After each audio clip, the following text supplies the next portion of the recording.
जो तस्वीरें आप देख रहे हो वो किसी बॉलीवुड मूवी का सीन नहीं है, बल्कि एक असली हमला है। एक ऐसा हमला जो मिडिल ईस्ट का हमेशा के लिए नक्शा बदल कर रख सकता है। ये हमला किसने, किस पर और क्यों किया, ये जानकर आपके होश उड़ जाएंगे। और यकीन मानिए, इस पूरे अंतर्राष्ट्रीय संकट की जड़ में एक छोटी सी लूटपाट की घटना है। एक रहस्यमय समुदाय के व्यक्ति से हुई लूटपाट ने कैसे दो देशों को जंग के मुहाने पर लाकर खड़ा कर दिया है। ये कहानी किसी फिल्म से कम नहीं है। कहानी और भी गहरी हो जाती है जब पता चलता है कि ये सब एक स्थानीय झगड़े से शुरू हुआ। डूज और बेदोइन समुदाय के बीच एक छोटी सी लूटपाट की घटना ने कैसे एक अंतर्राष्ट्रीय हवाई हमले का रूप ले लिया। इजराइल की सेना ने किसी आम इमारत पर नहीं, बल्कि सीरिया के रक्षा मंत्रालय पर, यानी उनके मिलिट्री हेडक्वार्टर पर हमला किया है। ये वैसे ही है जैसे कोई भारत के साउथ ब्लॉक या अमेरिका के पेंटागन पर बम गिरा दे। ये तो सीधी सादी जंग की घोषणा है। ये हमला तब हुआ जब एक न्यूज रिपोर्टर लाइव टीवी पर खबर पढ़ रही थी। जरा सोचिए, वो कैमरे पर बोल रही थी और उसके पीछे बमों के धमाके हो रहे थे, जिससे बुरी तरह से वो डर गई। ये सिर्फ एक हमला नहीं, बल्कि एक बहुत बड़ा संदेश था।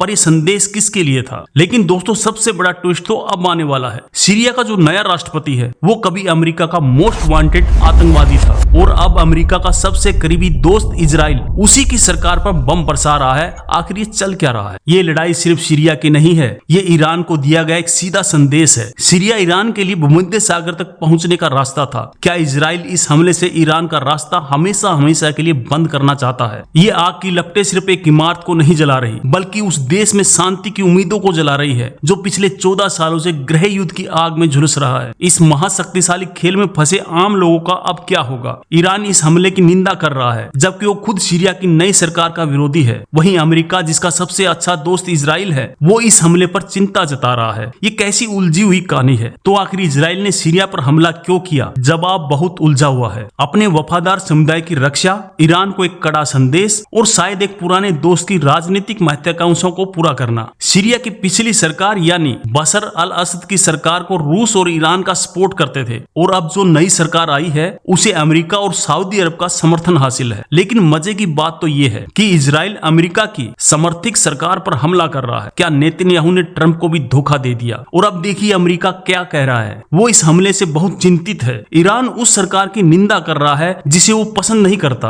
और सऊदी अरब चुपचाप सब कुछ देख रहा है। ये जियोपॉलिटिक्स किसी कॉमेडी शो से ज्यादा मजेदार है। इजराइल के साथ इन डूज लोगों का खून का रिश्ता है। कई डूज इजरायली सेना में अच्छे पदों पर हैं। इसलिए इजराइल के लिए सीरिया में अपने लोगों की रक्षा करना अपने परिवार की रक्षा करने जैसा है। रिपोर्ट में आज वो राज खुल गया है जो आपको कोई नहीं बताएगा। ये जो डूज लोग हैं, ये सीरिया के साथ साथ इजराइल में भी रहते हैं और इजरायली सेना का हिस्सा भी हैं। इजराइल का कहना है कि वो अपने भाइयों की रक्षा कर रहा है। अब सवाल ये कि आगे क्या होगा? क्या सीरिया की नई सरकार पलटवार करेगी? क्या ईरान इस लड़ाई में सीधे तौर पर शामिल होगा? क्या ये मिडिल ईस्ट में एक बड़ी जंग की शुरुआत होगी?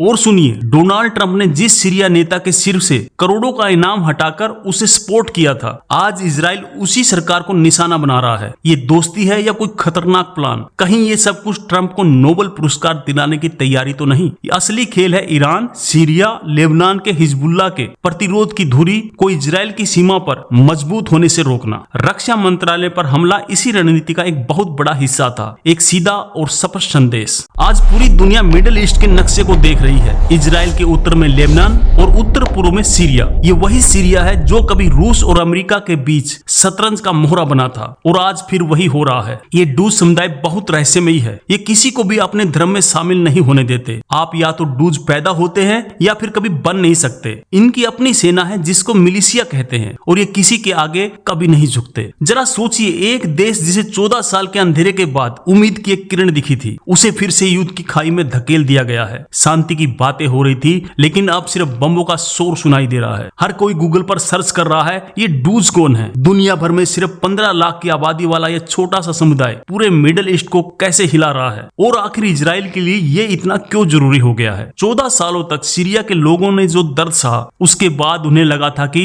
अब सब कुछ ठीक हो जाएगा। लेकिन बड़ी ताकतों के इस खेल में उनकी शांति की उम्मीदें एक बार फिर से टूटकर बिखर गई। अब अमेरिका की मध्यस्थता से युद्ध विराम की बातें शुरू हो गई हैं, लेकिन क्या ये युद्ध विराम टिक पाएगा जब दांव पर इतनी बड़ी चीजें लगी हों और खिलाड़ी इतने अप्रत्याशित हों? ये तो बिल्कुल गुड कॉप बैड कॉप वाला खेल लग रहा है। नेतन्याहू बुरा बनकर बम फोड़ रहे हैं और ट्रंप अच्छा बनकर शांति स्थापित करने आ जाएंगे और फिर वही नोबेल शांति पुरस्कार। आपको क्या लगता है? इन सभी बड़ी ताकतों के खेल के बीच सबसे ज्यादा नुकसान सीरिया के आम लोगों को हो रहा है, जिनकी शांति के सपने को एक बार फिर धुएं में उड़ा दिया गया। आपको क्या लगता है इसकी असली वजह क्या है? कमेंट में अपनी राय जरूर बताएं। बहुत बहुत धन्यवाद।